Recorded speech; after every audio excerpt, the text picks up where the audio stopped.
मानव है मेरे राम, मानव है मेरे राम, और यहां रेडिकल है मेरे राम। राम रेडिकल है। राम रेडिकल क्यों है? रेडिकल माने अलग हट करके सोचने वाला, केवल सोचने वाला नहीं। Think different is not sufficient, think different and do different. अलग हट करके सोचना तो बहुत लोग जानते हैं, उससे होना क्या है?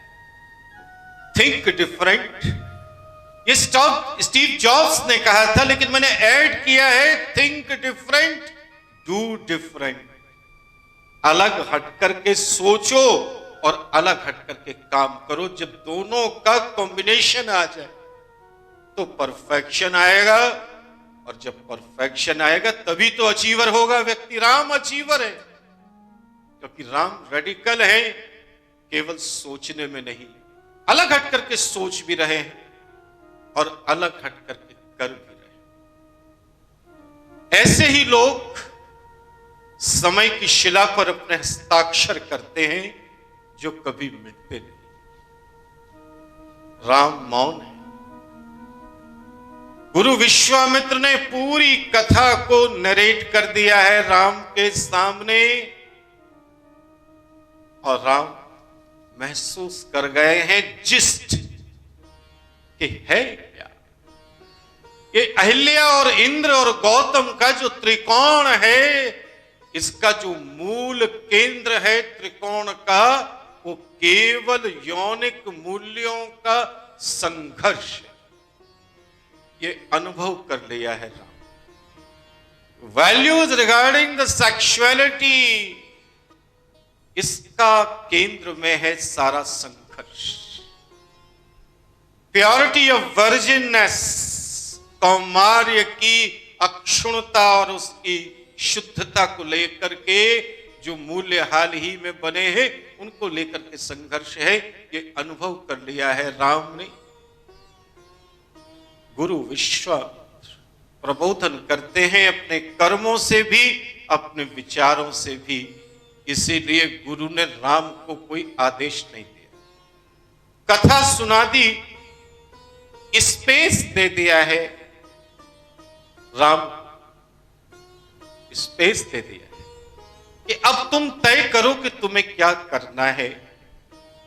जो स्वयं प्रबोधित होता है वो दूसरों को जल्दी आदेशित नहीं करता, वो अपनी प्रायोरिटीज देखता है और दूसरों को स्पेस देता है।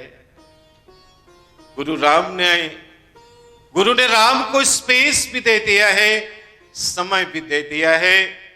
गुरु ध्यान में है और राम विचार। ध्यान तो विचारों का विश्राम है।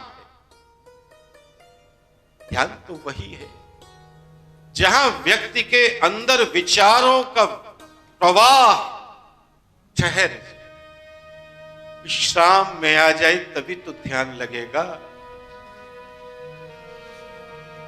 तो गुरु ध्यान में, राम अपने कर्तव्य के लिए, अपने कर्म के लिए विचार कर रहे हैं। राम सोचते हैं कि अहिल्या को यौनिक स्वतंत्रता का उपयोग करने के कारण ऋषि ने और समाज ने दंड दिया। ये बड़ा संघर्ष है स्त्री की स्वतंत्रता और उसकी यौनिक स्वतंत्रता को लेकर, for the sexual freedom of woman. Ram का जो समय है, त्रेता का जो समय है, इस युग की जो प्रवृत्ति है, ये सिद्धांतों और मूल्यों का संधि काल है। पहले के सिद्धांत और हैं, नए सिद्धांत बन रहे हैं और सिद्धांतों के साथ मूल्य भी बन रहे हैं। विवाह में यौनिक शुचिता, सेक्सुअल प्योरिटी और यौनारक्षण, सेक्सुअल रिजर्वेशन, कि जो नए सिद्धांत आए हैं इन्हें अभी बिल्कुल ताजा ताजा हाल ही में ऋषियों ने स्थापित किया है, क्योंकि ये सिद्धांत पहले नहीं। और इस पूरे सिद्धांत के निर्धारण की प्रक्रिया में ऋषि उद्दालक के पुत्र आचार्य श्वेत केतु की बड़ी भूमिका है। उद्दालक ऋषि के पुत्र श्वेत केतु, एक बार श्वेत केतु अपने पिता और मां के साथ बैठे हैं, एक और ऋषि आते हैं और श्वेत केतु की मम्मी को अपने साथ डेट पे ले जाते हैं। श्वेत केतु को यह बात समझ में नहीं आती है। वे अपने पिता से पूछते हैं कि आप उपस्थित हैं, मेरी मां आपसे विवाहित हैं, फिर भी ये किसी अन्य ऋषि के साथ क्यों चली गई? तो पिता उत्तर देते हैं कि ये समाज में स्वीकृत है और सहज है, ये कोई गलत बात नहीं। आज भी बहुत सारे आदिवासी समाजों में प्री मैरिटल और after marital sexual relations permitted है। आज के समय, उस समय भी थे, क्योंकि जो हमारा आदिवासी समाज है उन प्राचीन परंपराओं का ही तो निर्वाह कर रहा है। लेकिन श्वेत केतु इस बात से सहमत नहीं है, इसलिए वो पांचाल परिषद में, जिसका केंद्र कामपिल्य जिला फर्रुखाबाद कायमगंज तहसील हुआ करता था और जिसका दूसरा केंद्र अहिछत्रा रामपुर बरेली के पास हुआ करता था, वहां उस पांचाल परिषद में जो ऋषियों का प्रथम शैक्षिक संगठन है, याद रखिए मेरे राम, तक्षशिला भारत का पहला विश्वविद्यालय नहीं। भारत का जो पहला विश्वविद्यालय स्थापित हुआ था वो वैदिक काल में था और उसका नाम था पांचाल परिषद, जिसके दो केंद्र थे, एक अहिछत्रा और दूसरा था कामपिल्य। वहां इस मुद्दे को, इस इशू को उठाते हैं श्वेत केतु और समस्त ऋषियों की सहमति से ये निर्धारित कर देते हैं कि अब प्रेम, विवाह और यौनिकता तीनों एक ही बिंदु पर ठहरे होंगे, यानी जिससे विवाह होगा उसी से प्रेम होगा और उसी से यौनिक संबद्धता होगी। अब ऐसा नहीं होगा कि देह में है कोई और नेह में है कोई। अब ऐसा नहीं, जो देह में है वही नेह में होगा, वही प्रेम में होगा। तो प्रेम, love, marriage and sexuality, all of three are combined on a central point. So that was a new constitution for the society.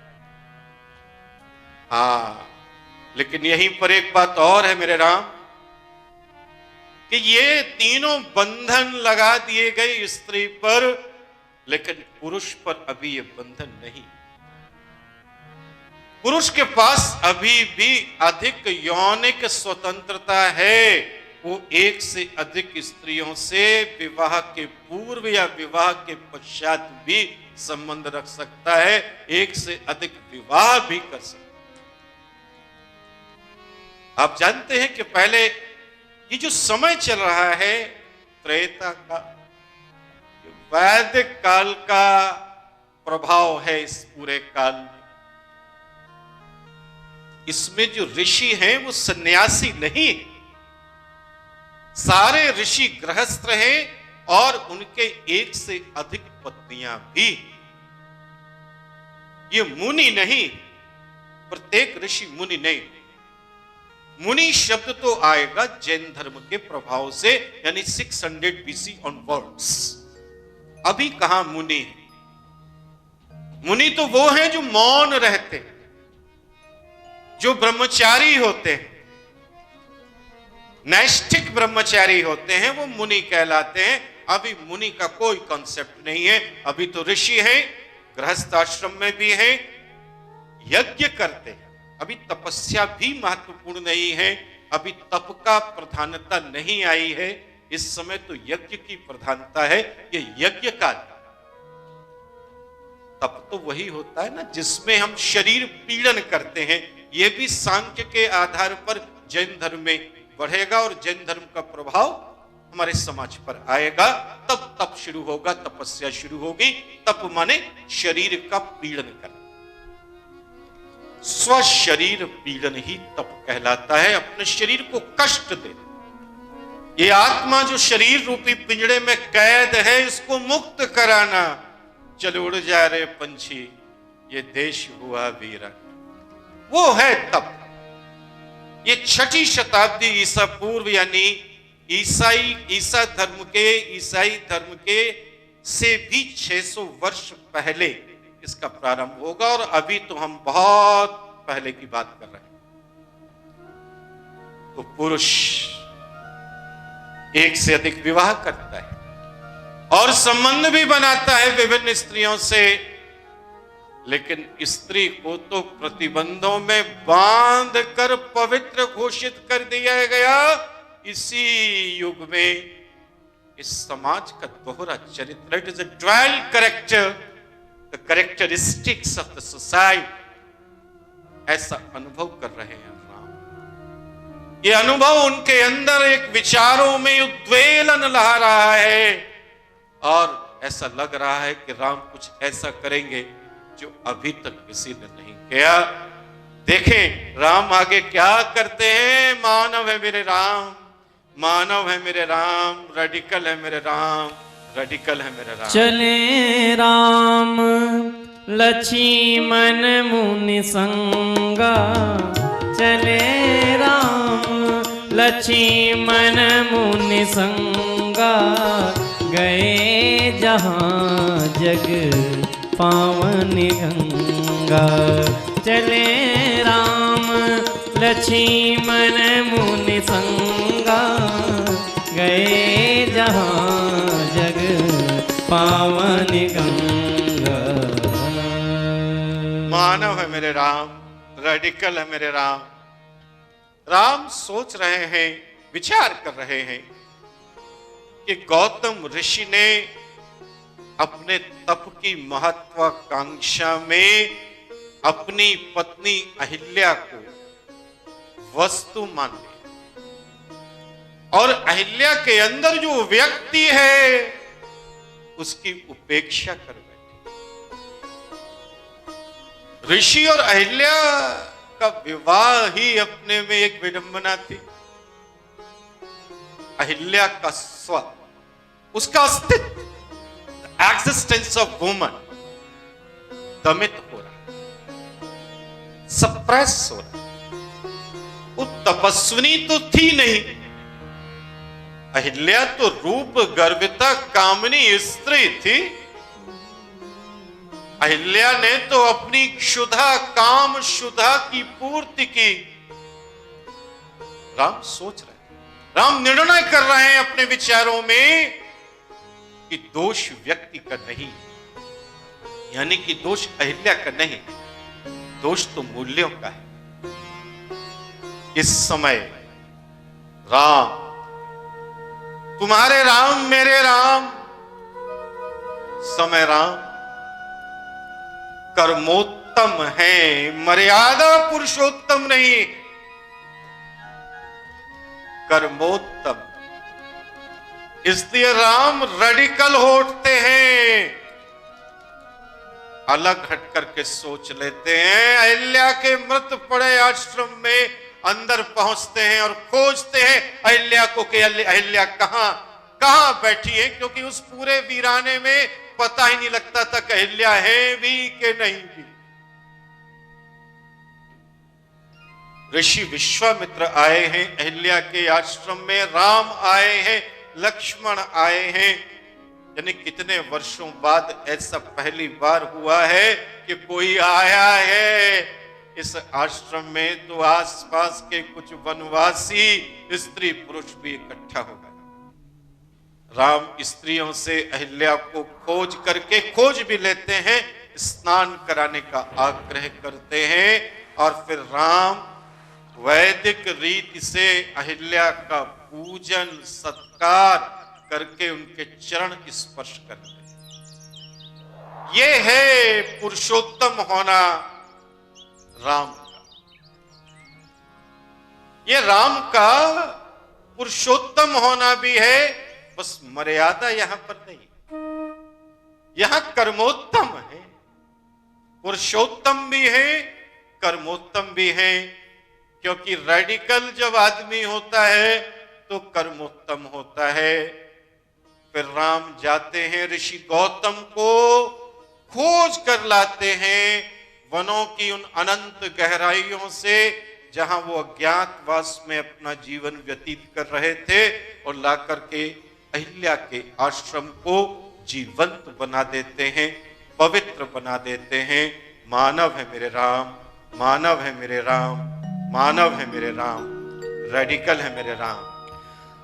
मोरे तुम प्रभु गुरु पितु माता, मोरे तुम प्रभु गुरु पितु माता, जाऊं कहाँ तजी पद जल जाता।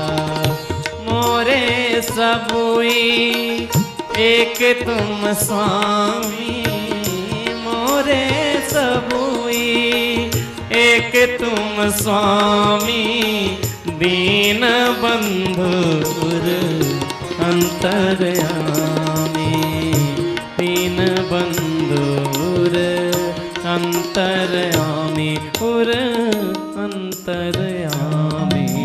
मानव है मेरे राम, मानव है मेरे राम। तो देखिए अहिल्या की जब बात हो रही, मैं स्मरण करना चाहता हूं और आपको स्मरण दिलाना चाहता हूं मेरे राम, पंच कन्याओं के बारे में।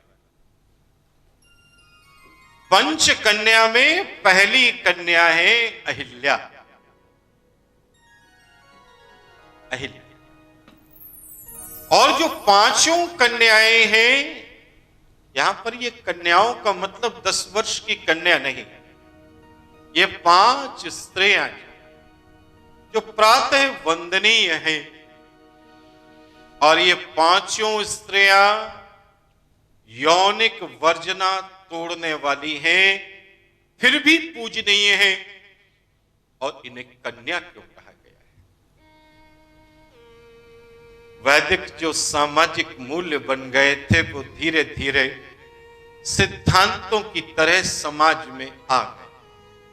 मूल्य में और सिद्धांत में फर्क होता है। There is difference between the principle and value. Principle is eternal, it have the eternal significance. सिद्धांत शाश्वत होते हैं, जल्दी बदलते नहीं। सत्य बोलना है ये सिद्धांत है, न वैदिक काल में ये बदला था न आज बदला है। सिद्धांत की बात करेंगे तो सत्य एक सिद्धांत है, अहिंसा एक सिद्धांत है कि हमें किसी की हिंसा नहीं करनी है। कोई धर्म विश्व का नहीं कहता कि हिंसा करो, ये सिद्धांत है। लेकिन मूल्य तो एक छोटी चीज होती है। एक समुदाय का कोई मूल्य हो सकता है और व्यक्ति का भी मूल्य हो सकता है। बहुत से लोग आज भी इस मूल्य में विश्वास करते हैं कि अगर वो किसी बेटी की शादी में जाएंगे तो भोजन नहीं करेंगे, ये उनका मूल्य है, ये सिद्धांत नहीं। ठीक है, वो नहीं करते, वो अपना मूल्य जी सकते हैं, लेकिन जरूरी नहीं है कि जो बेटी की शादी में भोजन करता है वो कोई पाप करता है। जब सिद्धांतों का वायलेशन होता है, when principles are violated, that is sin, तो वो पाप होता है। मूल्य का वायलेशन जब होता है, यानी मूल्य को अगर हम तोड़ देते हैं तो वो पाप नहीं होता। ये व्यक्तिगत, सामुदायिक और सामाजिक एक सर्किल है, एक परिधि है, बस वहीं तक मूल्य की सीमा होती है। तो जो मूल्य बने थे वो सिद्धांत बनते जा रहे हैं। जो आहिनिक सूत्रावली है उसमें पंच कन्या के प्रतिदिन स्मरण का उल्लेख है। ये जो ग्रंथ है वो सूत्र ग्रंथों के आधार पर गृहस्थ जीवन की आचरण संहिता जैसा है। वैदिक काल में 4 वेदों की रचना हुई, ब्राह्मणों की रचना हुई, अरण्यकों की रचना हुई, उपनिषदों की रचना हुई और उसके बाद षड वेदांग की रचना हुई और उस षड वेदांग में सूत्र ग्रंथ आते हैं जिसमें ग्रह सूत्र जो है वो जीवन की आचरण संहिता को निर्माण करते हैं और यही भारत के पहली bar code of conduct of the society है जिनके आधार पर आगे चलकर के स्मृतियों की रचना हुई। 18 स्मृतियां लिखी। तो स्मृतियों के मूल में कौन है? सूत्र ग्रंथ। और सूत्र ग्रंथ के आधार पर रचना हुई आहिनिक सूत्रावली। इसमें गृहस्थ जीवन का पूरा आचरण दिया गया। आहन, आहन का अर्थ होता है दिन। दैनिक जीवन की जो वैदिक अग्निहोत्रों के आधार पर जीने की कला है, आर्ट ऑफ लिविंग है, वही आहनिक है। 5 कन्याओं में प्रथम नाम अहिल्या का है, फिर मंदोदरी, तारा, कुंती और द्रौपदी है। 5 कन्याएं यानी 5 महिलाएं विवाहित हैं और इन विवाहित महिलाओं को कन्या कहा गया। इन 5 महिलाओं ने अपनी यौनिक स्वतंत्रता का उपयोग किया। इनमें कोई भी स्त्री एक ही पुरुष के यौनिक अनुबंध में आजीवन नहीं रही। अहिल्या ने पति होते स्वेच्छा से इंद्र के साथ सहवास किया। अभी आपने पूरा प्रकरण सुना। मंदोदरी ने रावण की मृत्यु के बाद विभीषण को पति बनाया। राम के कहने पर भी बनाया, राम ने आज्ञा भी दी इसके। तारा ने भी पति बाली की मृत्यु के बाद सुग्रीव को अपना पति चुना। कुंती ने विवाह पूर्व कर्ण को जन्म दिया और फिर नियोग विधि के द्वारा पति पांडु के होते हुए भी पर पुरुषों से संतान प्राप्त। नियोग वैदिक एक नियम है।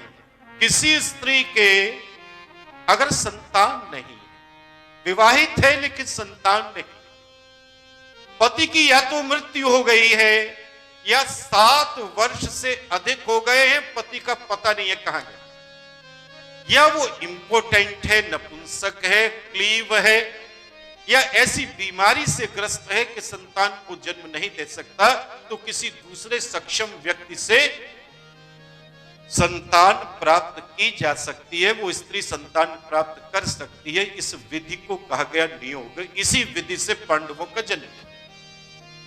और द्रौपदी ने भी 5 पतियों का सुख भोगा, लेकिन फिर भी 5 महिलाएं प्रातः वंदनीय हैं और इन्हें कन्या कहा गया। राम ने अहिल्या को जो सम्मान प्रदान किया वो इस बात का प्रतीक है कि यौनिक स्वतंत्रता दंडनीय नहीं। Sexual freedom is not punishable. स्त्री को कितनी बड़ी बात थी जो उस समय ये मूल्य आया हमारे समाज में और धीरे धीरे ढहता गया और खत्म होता गया कि स्त्री को उसके पति की कस्टोडियल प्रॉपर्टी नहीं मानना चाहिए, अधिकृत वस्तु नहीं मानना चाहिए। कस्टोडियल प्रॉपर्टी क्या होती है? जैसे मेरे पास ये पेंसिल है, ये मेरी कस्टोडियल प्रॉपर्टी है, ये मैंने खरीदी है, मैं चाहूं तो इसे तोड़। इसके लिए आप कुछ नहीं कर सकते, समाज कुछ नहीं कर सकता, इसके लिए कानून मुझे दंडित नहीं कर सकता, ना सोशल लॉ इस पर प्रभावी होगा और ना स्टेट लॉ इसके लिए कुछ कर सकता है। सीआरपीसी, आईपीसी, भारत के संविधान, किसी में कोई धारा नहीं है कि अगर मैं इसको तोड़ दूं तो मुझे सजा मिलेगी, क्योंकि ये मेरी वस्तु। ऐसे ही पुरुष ने स्त्री को अपनी कस्टोडियल प्रॉपर्टी मान लिया, अधिकृत वस्तु मान लिया कि उसकी जैसी मर्जी हो वो उसके साथ व्यवहार करे, चाहे कुछ भी करे, चाहे कैसे ही प्रतिबंध लगाए। ये मूल्य आ गया यहां और आज भी खत्म नहीं। परिस्थितियों या दुर्घटनावश अगर किसी स्त्री का कौमार्य खंडित हो जाता है, उसके साथ बलात्कार हो जाता है, उसकी यौनिक निष्ठा भंग हो जाती है, तो वो स्त्री अपराधनी नहीं है। अगर होती तो राम अहिल्या का सम्मान नहीं करते। महिलाओं को इसीलिए कन्या कहा गया यहां पर, क्योंकि कन्या भारतीय समाज में पूजनीय और सम्माननीय शब्द है। स्त्री को उसके स्वतंत्र अस्तित्व की स्वीकार्यता का राम का ये रेडिकल बिहेवियर स्तुति योग्य प्रमाण है। अहिल्या के संदर्भ में एक वाक्य प्रायः प्रयोग किया जाता है, मैं इससे बिल्कुल सहमत नहीं हूं कि राम ने अहिल्या का उद्धार नहीं किया। मेरे राम ने उद्धार नहीं किया अहिल्या का। अहिल्या को पुनर्प्रतिष्ठित किया था राम ने, जो राम के जीवन का एक महत्वपूर्ण प्रसंग बन गया। लेकिन मैं एक संकेत दे रहा हूं यहां कि यहां तो राम रेडिकल हो गए, क्या आगे भी हो पाएंगे? इस प्रश्न को मन में रख करके आगे की कथा में हम बढ़ते हैं। मानव है मेरे राम, मानव है मेरे राम, मानव है मेरे राम। यही भांति सिधारी गौतम नारी, बार बार हरि चरण परी। यही भांति सिधारी गौतम नारी, बार बार हरि चरण परी। जो अति मन भावा सो बरु पावा, गए पतिलोक आनंद भरी। जो अति मन भावा सो बरु पावा, गए पतिलोक आनंद भरी।